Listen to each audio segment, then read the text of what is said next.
I have the sight gauge installed now on my brew kettle. I'm starting to make markings on it for 4 gallons, 5 gallons, 6 gallons, half gallons in between. But now I want to put the brew kettle, I want to put the brew spigot on the kettle.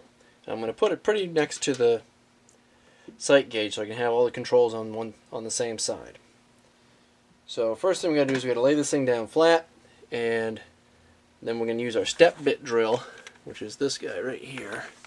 That's a step bit, and that'll cut right through the kettle.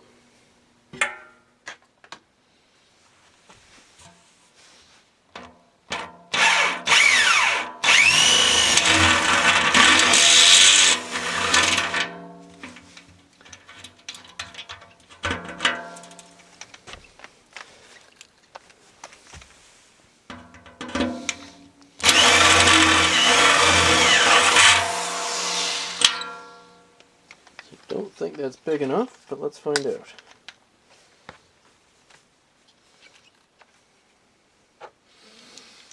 Nope. Gotta go one more step, at least.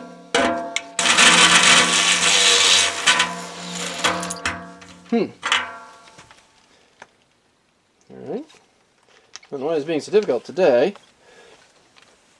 It went very easy the other day when we did the first part of it. Still can't fit, so we gotta go a little more.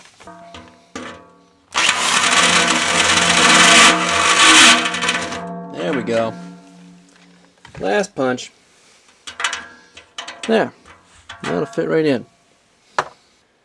You also have to clean up the hole a little bit on the inside, because this leaves some stuff behind.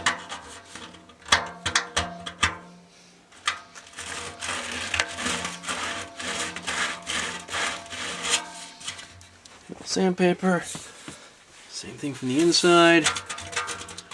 We got the burrs in there, so we can get that cleaned out. Cleaning off the burrs is tricky, but you need to do it because you want to make sure you have a nice clean place there for your washer to sit against. Okay, now with our hole all deburred, we're going to put our washers on and get this all set. The washers have a groove in there that sits with your high heat gasket. See the gas? See, it sits right inside there.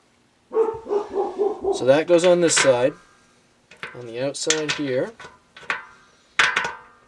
and then on the other side we do the same thing. We put the washer on first, and we make sure the groove is on the nut is pointing towards our gasket. And then we just tighten it all down.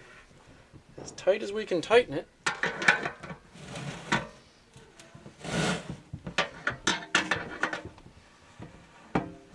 And then we'll water test that.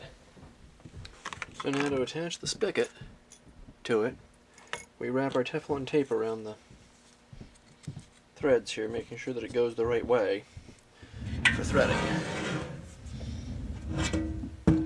Let's see, best way to do this is hang it off the edge of the workbench here. Threads on this way, so that's how we want the tape to go. 6, 7. 7 rolls of Teflon tape. And make sure you're not covering your port here, like I did. But you can peel it back away from the port, so that works out. Just roll it back like that, so it's not covering the hole. Like that, you gotta make sure you can still get the hole all the way through and exposed. And then we thread our valve on.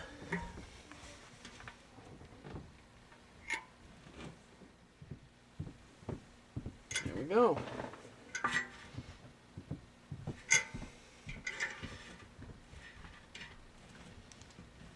Closed and open.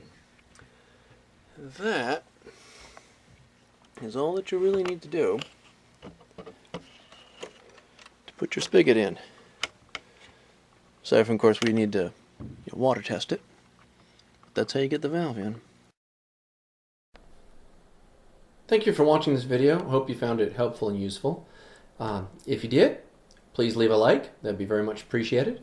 Check out some of the other videos I have here about making a two-stage yeast starter, bottling from the keg, and wiring up a fermentation temperature controller.